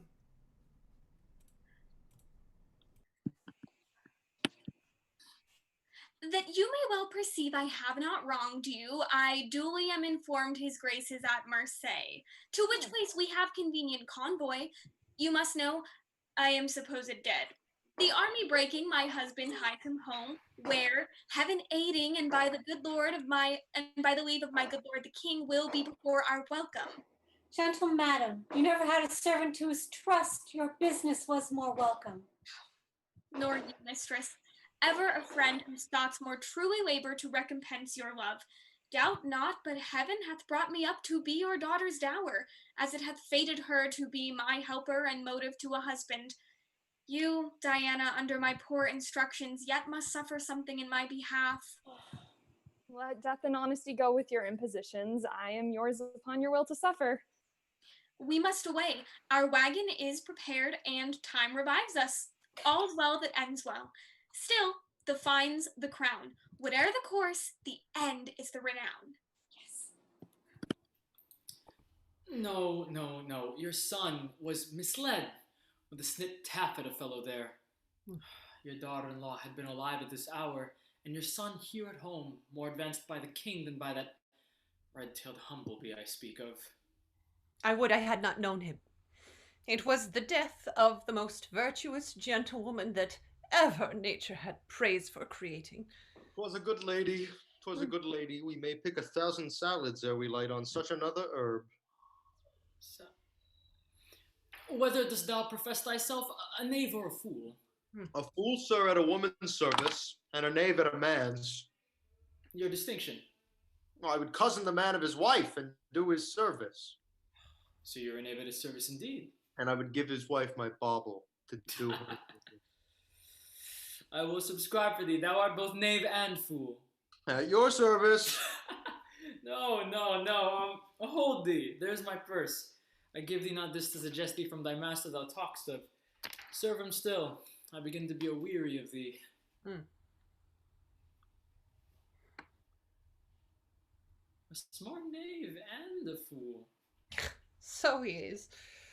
My lord that's gone made himself much sport out of him. By his authority he remains here, which he thinks is a patent for his sauciness. And indeed, he has no pace, but runs where he will.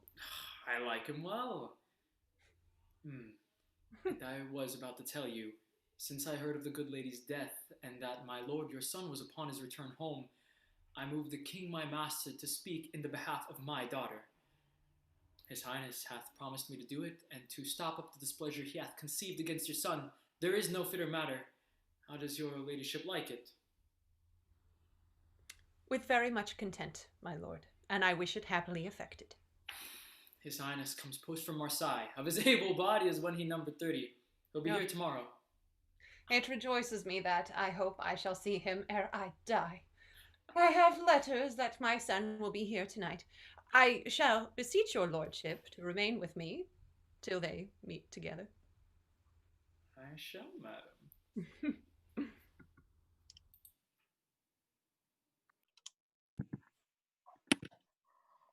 In happy time, this man may help me to his majesty's ear if he would spend his power. God save you, sir. Petition to the king and aid me with that store of power you have to come into his presence. The king's not here. Not here, sir? Not indeed, he hence removed last night, and with more haste than is his use. Ay, Diosito, how we lose our pains. All's well that ends well yet, though time seems so adverse and means unfit. I do beseech you, whither is he gone? Mary, I take it to Resilian, whither I am going. I do beseech you, sir, since you are like to see the king before me, commend this paper to his gracious hand, which I presume shall render you no blame, but rather make you think your pains for it. I will come after you with what good speed our means will make us means. This I'll do for you. And you shall be well thanked, whate'er falls more. We must horse again.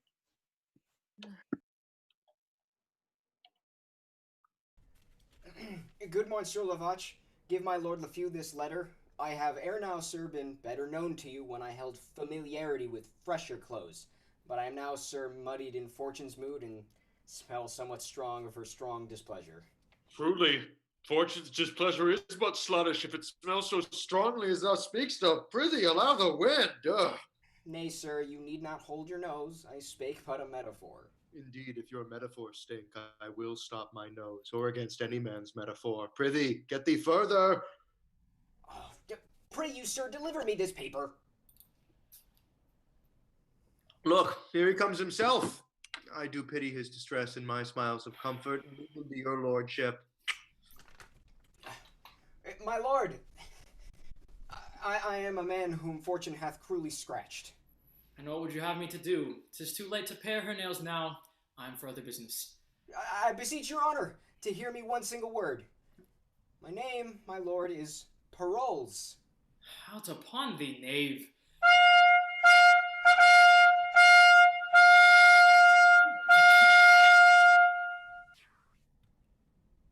The king is coming. I know by his trumpets. Sirrah, inquire further after me. I had talk of you last night. Though you are both fool and knave, you shall eat. Go to, follow. Oh, I praise God for you. Oh.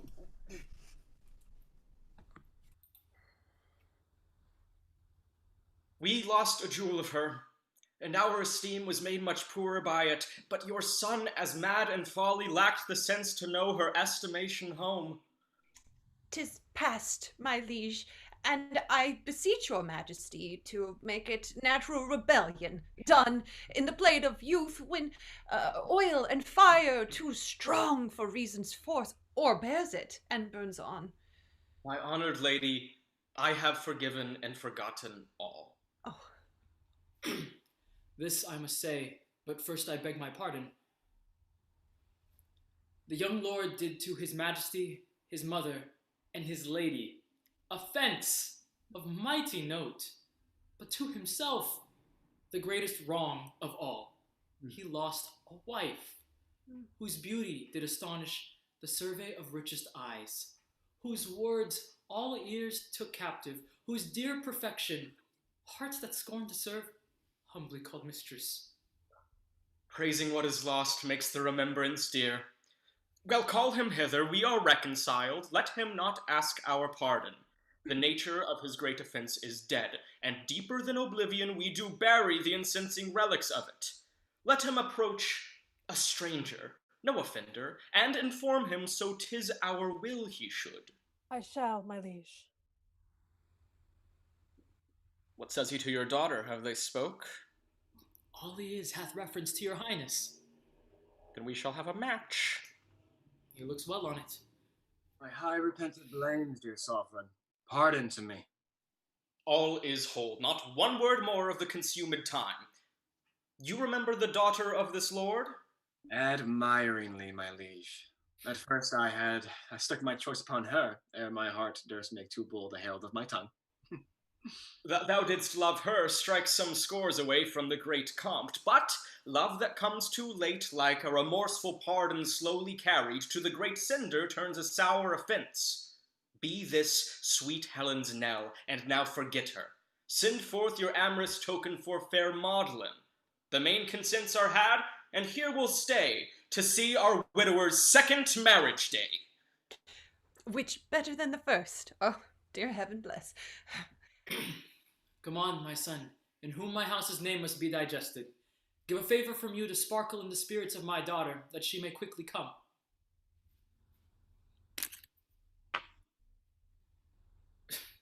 By my old beard, never hair that's on it. Helen that's dead was a sweet creature. Such a ring as this, the last I e'er took her leave at court, I saw upon her finger. My lord. Hers was not. Now pray you let me see it, for mine eye while I was speaking oft was fastened to it. This ring was mine. And when I gave it Helen, I bade her, if her fortunes ever stood necessity to help, that by this token I would relieve her. My gracious sovereign, however it pleases you to take it so, the ring was never hers. Son, on my life, I have seen her wear it, and she reckoned it at her life's rate. I'm sure I saw her wear it. You are deceived, my lord. In Florence was it from a casement thrown me, wrapped in a paper with the name of her that threw it. When I informed her fully that I could not answer in such course of honor as she had made the overture, she ceased in heavy satisfaction and would never receive the ring again. Plutus himself, that knows the tinct and multiplying medicine, hath not in nature's mystery more science than I have in this ring. 'Twas mine, 'twas Helen's, whoever gave it you, then if you know that you are well acquainted with yourself, confess 'twas hers, and by what rough enforcement you got it from her. She called the saints to surety that she would never put it from her finger unless she gave it to yourself in bed, where you have never come, or sent it us upon her great disaster. He never saw it. Thou speak'st it falsely, as I love mine honor, and makes conjectural fears come into me, which I would fain shut out. If it should prove that thou art so inhuman, 'twill not prove so. And yet I know not. Thou didst hate her deadly, and she is dead. Away with him. We'll sift this matter further. If you shall prove that this ring was ever hers, you shall as easy prove that I husbanded her bed in Florence, where yet she never was. I am wrapped in dismal thinkings. Gracious sovereign, whether I have been to blame or no, I know not. Here's a petition from a Florentine who hath come 4 or 5 removes close to tender it herself. I undertook it, vanquished thereto by the fair grace and speech of the poor suppliant, who by this I know is here attending. Her business looked upon her with an importing visage, and she told me in a sweet verbal brief, it did concern your highness with herself. Upon his many protestations to marry me when his wife was dead, I blush to say it, he won me. Now is the Count Rosilian a widower. His vows are forfeited to me, and my honors paid to him. He stole from Florence, taking no leave, and I follow him to his country for justice. Grant it me, O king. In you it best lies. Otherwise a seducer flourishes, and a poor maid is undone. Diana Capulet. I will buy me a son-in-law in a fair. I'll have none of him. The heavens have thought well in me of you to bring forth this discovery. Seek these suitors. Go speedily and bring again the count. I am afeard the life of Helen, lady, was foully snatched. Now justice on the doers. I wonder, sir, since wives are monsters to you, and that you fly them as you swear them lordship, yet you desire to marry? What woman's that? I am, my lord, a wretched Florentine, derived from the ancient Capulet. My suit, as I do understand you know, and therefore know how far I may be pitied. I'm her mother, sir, whose age and honor both suffer on this complaint we bring. Both shall cease without your remedy. I am just here for the drama. Come hither, Count. Do you know these women? My lord, I neither can nor will deny, but that I know them. Do they charge me further? Why do you look so strange upon your wife? None of mine, my lord. If you shall marry, you give away this hand, and that is mine. You give away heaven's vows, and those are mine. You give away myself, which is known mine. For I by vow am so embodied yours, that she which marries you must marry me, either both or none. My lord, this is a fond and desperate creature whom sometime I have laughed with.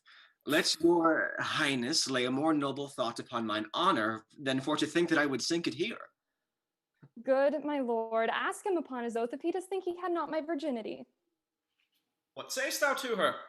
She's impudent, my lord, and was a common gamester to the camp. He does me wrong, my lord. If I were so, he might have bought me at a common price. Do not believe him.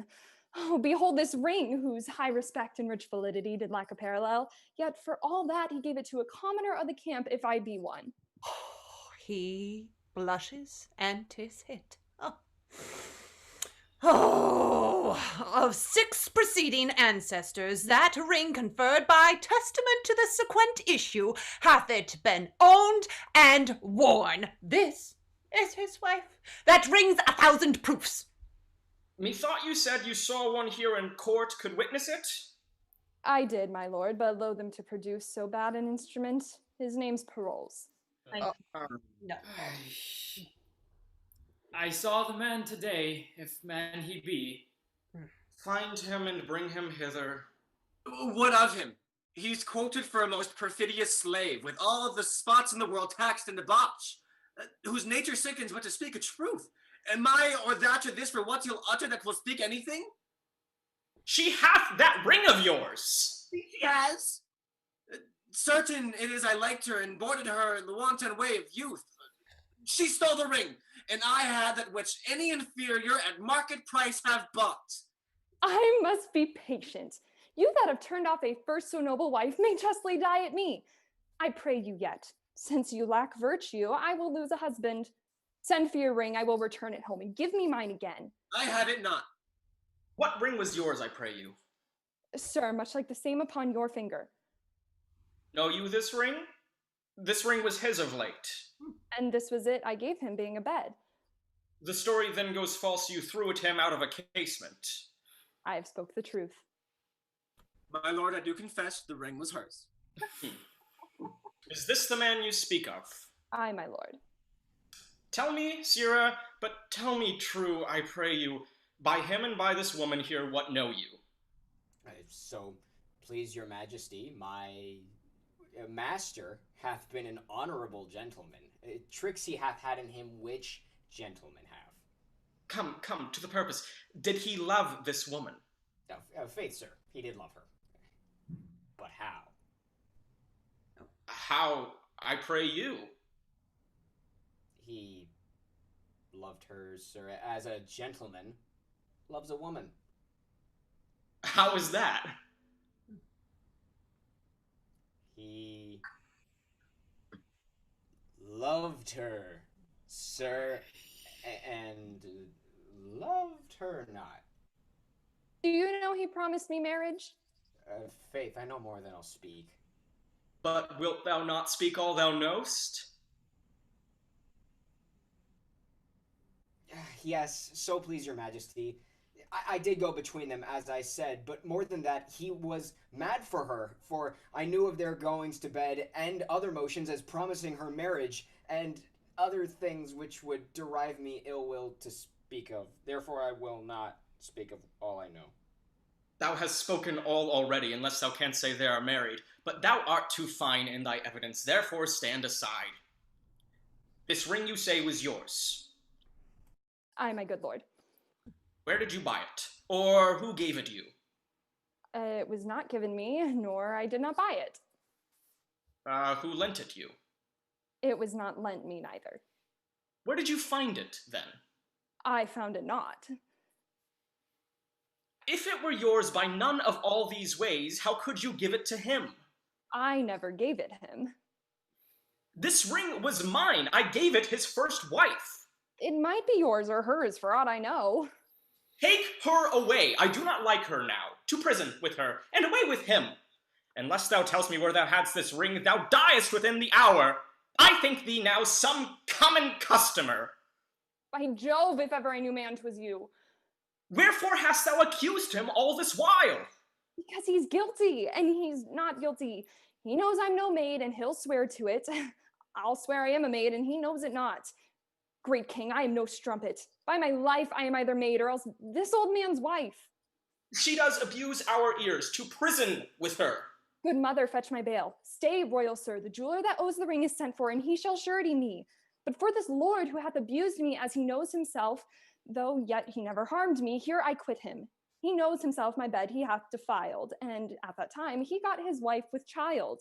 Dead though she be, she feels her young one kick. So there's my riddle, one that's dead is quick. And now behold the meaning.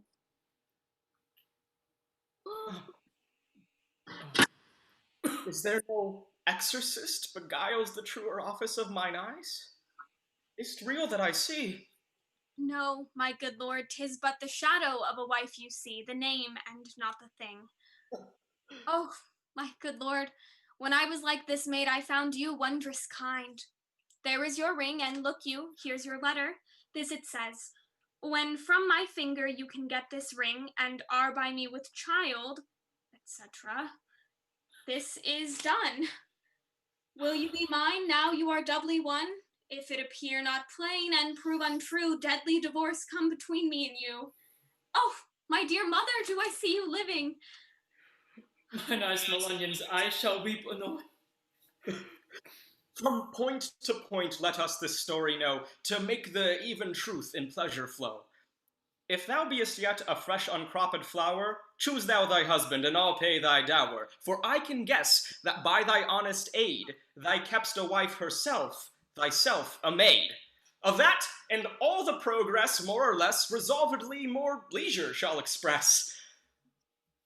All yet seems well, and if it end so meet, the bitter past, more welcome is the sweet.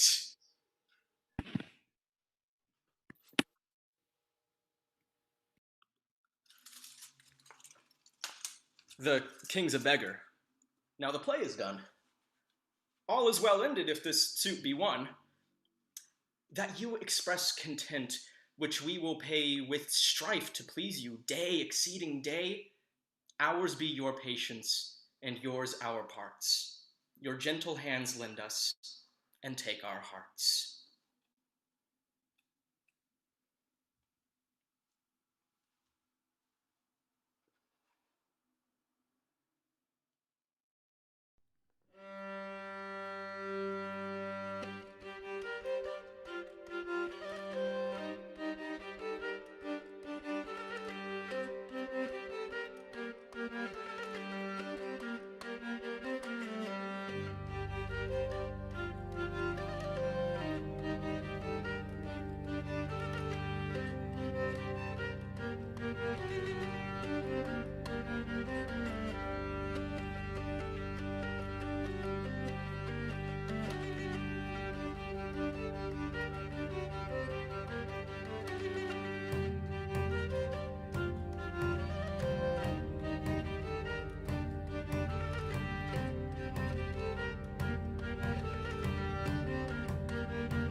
You're still here?